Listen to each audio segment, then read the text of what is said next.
Muy buenos días, amigos, ¿cómo están ustedes? Pues yo muy bien, precisamente estoy investigando lo último de lo último sobre la fibromialgia, una de las enfermedades que más conozco, y precisamente la causa de la fibro es uno de los grandes enigmas de la medicina del siglo XXI. Recientemente, a mediados de 2021, se ha publicado un estudio que afirma que la causa de la fibromialgia es inmunológica. Yo me pregunté antes de analizar en profundidad esa investigación, ¿estamos verdaderamente ante la causa real de la fibro o es una teoría más de las muchas que han ido saliendo y luego se han apagado a lo largo de los últimos 30 años? Como autor de un libro de gran éxito sobre la fibromialgia en Internet, más de 35 vídeos en YouTube sobre este tema y más de 30 años de experiencia como director médico de investigación, pues considero que era necesario que analizara con lupa el estudio para decir a mis seguidores si realmente la causa de la fibro está demostrado o no que sea inmunológica. Soy el doctor Pedro Castillo, médico fundador de Escuela de Salud para una salud total. Vamos allá, ¿cómo es posible que después de 30 años de teorías todavía se desconozca la verdadera causa de la fibro? Ven ustedes en la siguiente imagen un árbol y en las ramas ven distintas teorías, la inflamatoria, teoría alimentaria, genética, vírica, etcétera, neurológica, periférica, todo esto.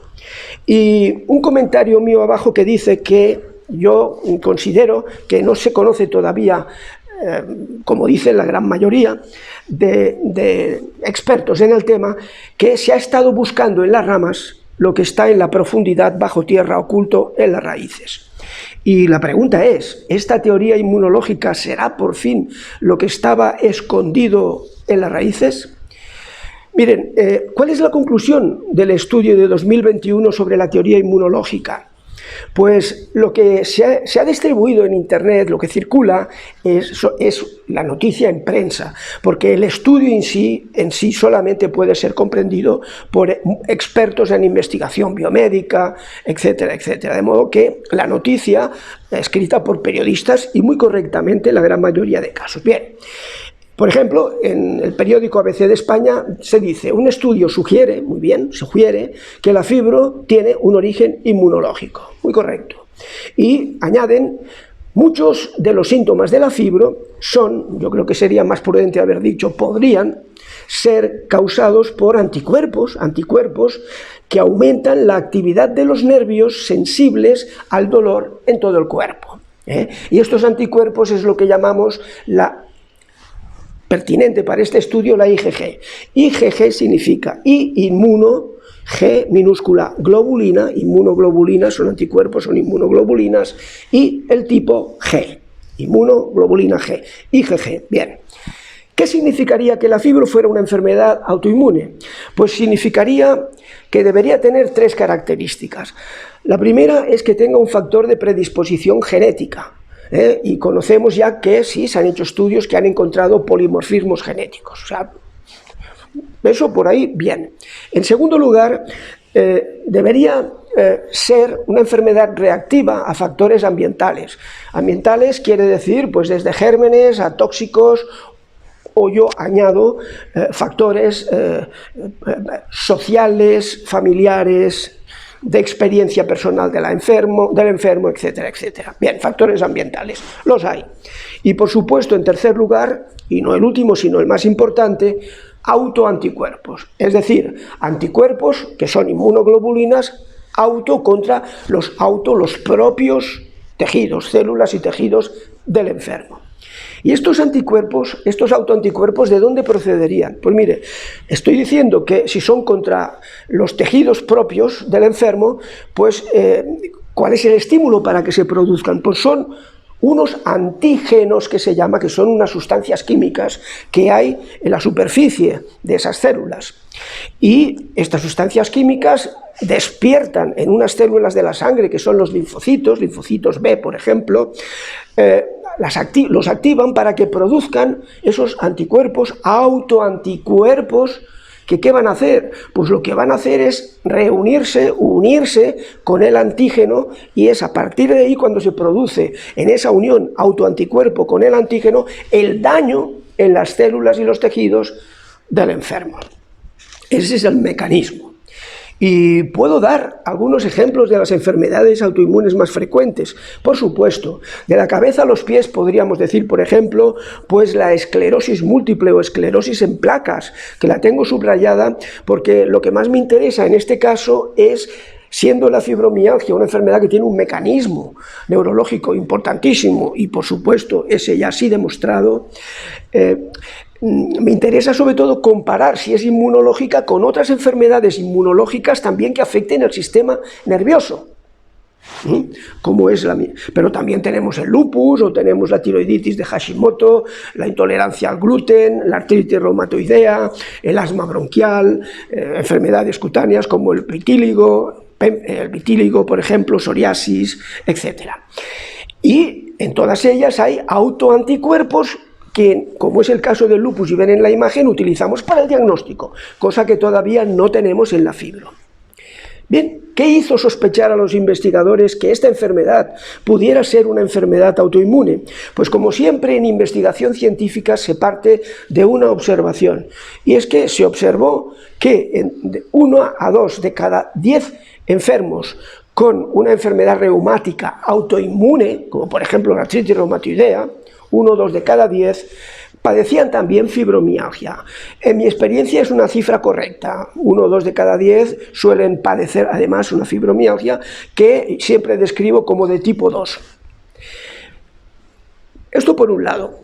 Y esto era la sospecha. ¿Y cuál fue la pregunta que se hicieron los investigadores? Pues, ¿sería posible entonces que los síntomas clave de la fibromialgia fueran desencadenados, fueran producidos por un autoanticuerpo, lo que los investigadores denominan una inmunoglobulina autorreactiva? O sea, inmunoglobulina, la IgG, es autoanticuerpo, y autorreactiva pues es eso, que reacciona contra los propios tejidos.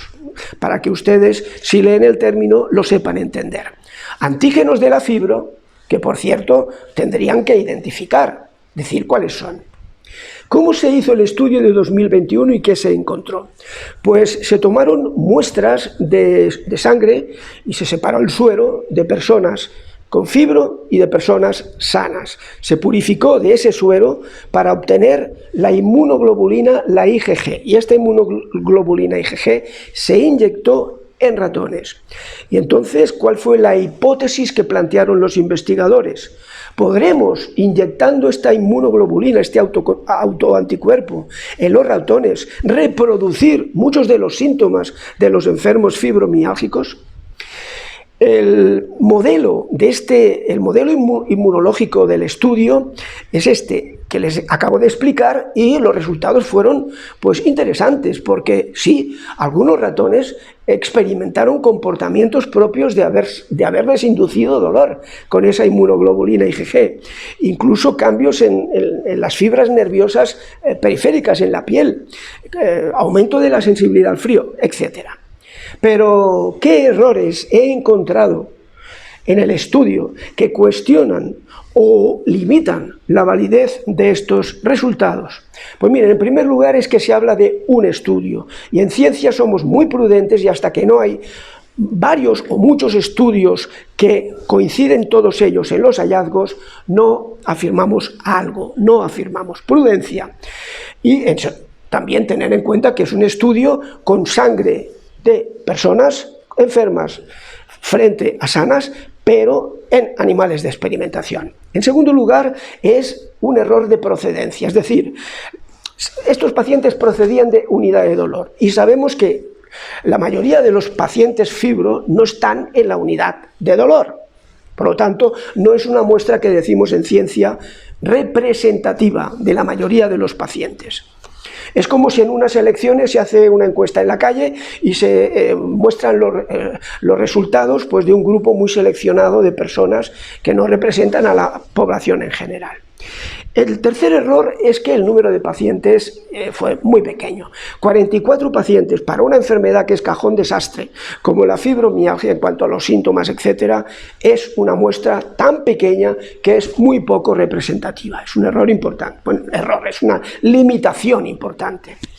El cuarto es porque cuando los investigadores dicen que todos los enfermos cumplieron los dos criterios diagnósticos, el que llamo antiguo de 1990 y el que llamo nuevo del año 2010, lo cual es imposible. ¿Por qué? Porque si cumplen los criterios del 90, que eran los 18 puntos de dolor, no están cumpliendo algunos de los criterios de 2010, como son la fatiga, el insomnio, etc. Y viceversa, de modo que o uno o el otro, pero los dos a la vez, eso no me cuadra. El quinto error o limitación es que encontraron que estos anticuerpos que inyectaron en los ratones y que procedían de mujeres con fibro, no reproducían, no diferenciaban ratones machos de hembras, es decir, producían esos síntomas indistintamente de que fueran ratones machos o hembras. Por lo tanto, este modelo, el modelo autoinmune, no refleja la enorme mayor frecuencia de fibromialgia en mujeres. No se explica por la inmunoglobulina IgG, frecuencia que en mi caso no es menos del 99%. El error número 6 es una contradicción, porque por un lado he leído en el artículo que se habla de que la inmunoglobulina G subtipo 1 era más baja. Y por otro lado dicen que se sugiere que las terapias que disminuyan las inmunoglobulinas IG pues podrían ser efectivas en el tratamiento de la fibro. Entonces es contradictorio, como ustedes obviamente ya entienden.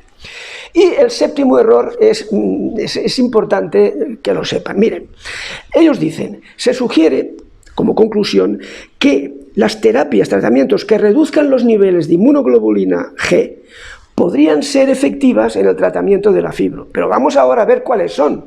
Pues miren ustedes, los tratamientos inmunodepresores.